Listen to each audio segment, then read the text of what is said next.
आज मैं श्रीमद् भागवत महापुराण के तीसरे स्कंद के 7वां अध्याय विदुर जी के प्रश्न पढ़ने जा रही हूँ। आप लोग भी इसे श्रवण करेंगे। इसे श्रवण करने से बहुत ही लाभ होता है, मनोवांछित फल की प्राप्ति होती है, मन को शांति मिलता है और सुख समृद्धि की प्राप्ति होती है। तो आप लोग भी इसे अवश्य सुनेंगे और अच्छा लगे तो लाइक ज़रूर करेंगे और दूसरे लोगों तक ज़रूर शेयर करेंगे ताकि सबको इसका लाभ मिल सके। तो आइए हम पढ़ते हैं। एक बार बोलिए श्री कृष्ण भगवान की जय। ओम नमो श्री भगवते वासुदेवाय। ओम नमो भगवते वासुदेवाय। ओम नमो भगवते वासुदेवाय। ओम नमो भगवते वासुदेवाय। ओम नमो भगवते वासुदेवाय। एक बार बोले श्री कृष्ण भगवान की जय। वृंदावन बिहारी लाल की जय। श्री सुखदेव जी कहते हैं, मैत्रेय जी का यह भाषण सुनकर बुद्धिमान व्यास नंदन विदुर जी ने उन्हें अपनी वाणी से प्रसन्न करते हुए कहा। विदुर जी ने कहा, ब्रह्मन भगवान को तो शुद्ध बोध स्वरूप निर्विकार और निर्गुण है। उनके साथ लीला से भी गुण और क्रिया का संबंध कैसे हो सकता है।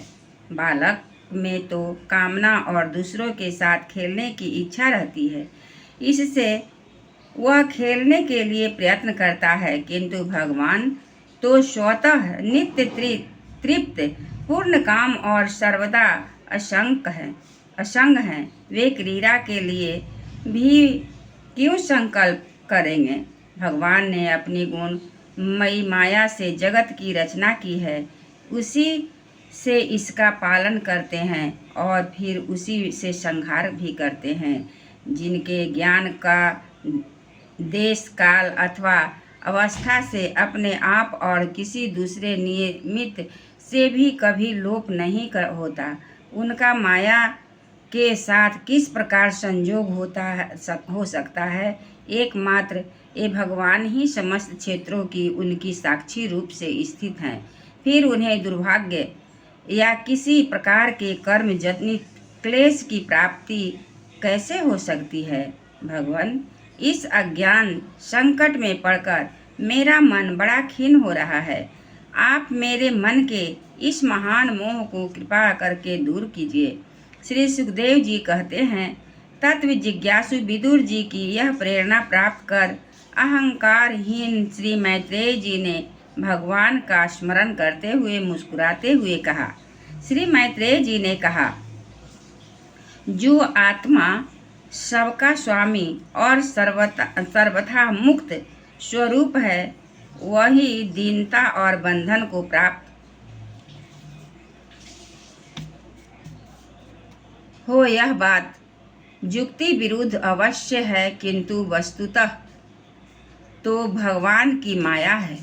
जिस प्रकार स्वप्न देखने वाले पुरुष को अपने सिर कटना आदि व्यापार न होने पर भी अज्ञान के कारण सत्यवत भासते हैं, उसी प्रकार इस जीव को बंधन आदि न होते हुए भी अज्ञान बस भास रहे हैं। यदि यह कहा जाए कि फिर ईश्वर में उनकी प्रतीति क्यों नहीं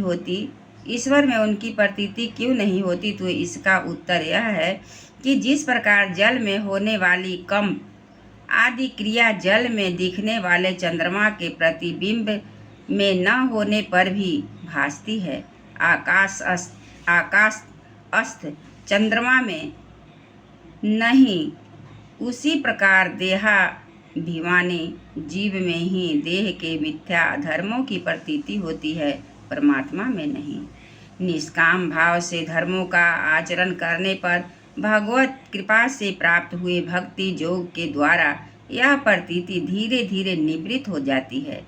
जिस समय समस्त इंद्रियां विषयों से हटकर साक्षी परमात्मा श्री हरि में निश्चल भाव से स्थिर हो जाती है, उस समय गाढ़ निद्रा में सोए हुए मनुष्य के समान जीव के राग द्वेष आदि सारे क्लेश सर्वथा नष्ट हो जाते हैं। श्री कृष्ण के गुणों का वर्णन एवं श्रवण अशेष दुख राशि को शांत कर देता है, और यदि हमारे हृदय में उनके चरण कमल की रज के सेवन का प्रेम जग पड़े तो कहना ही क्या है।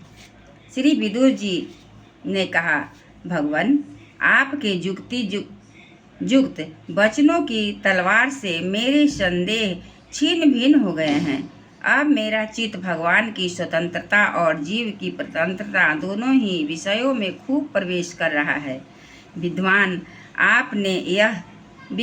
आपने यह बात बहुत ठीक कही कि जीव को जो क्लेश आदि की प्रतीति हो रही है, उसका आधार केवल भगवान की माया ही है।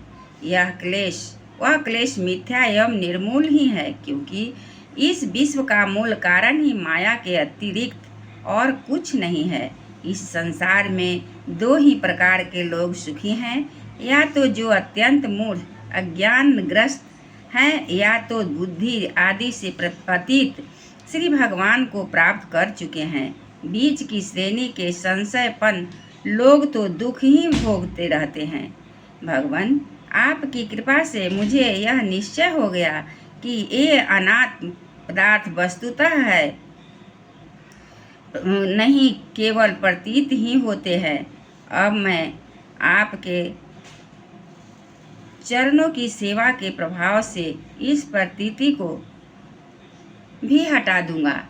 इन श्री चरणों की सेवा से नित्य सिद्ध भगवान श्री मधुसूदन के चरण कमलों के उत्कृष्ट प्रेम और आनंद की वृद्धि होती है, जो आवागमन की यंत्रणा का नाश कर देती है। महात्मा लोग भगवत प्राप्ति के साक्षात मार्ग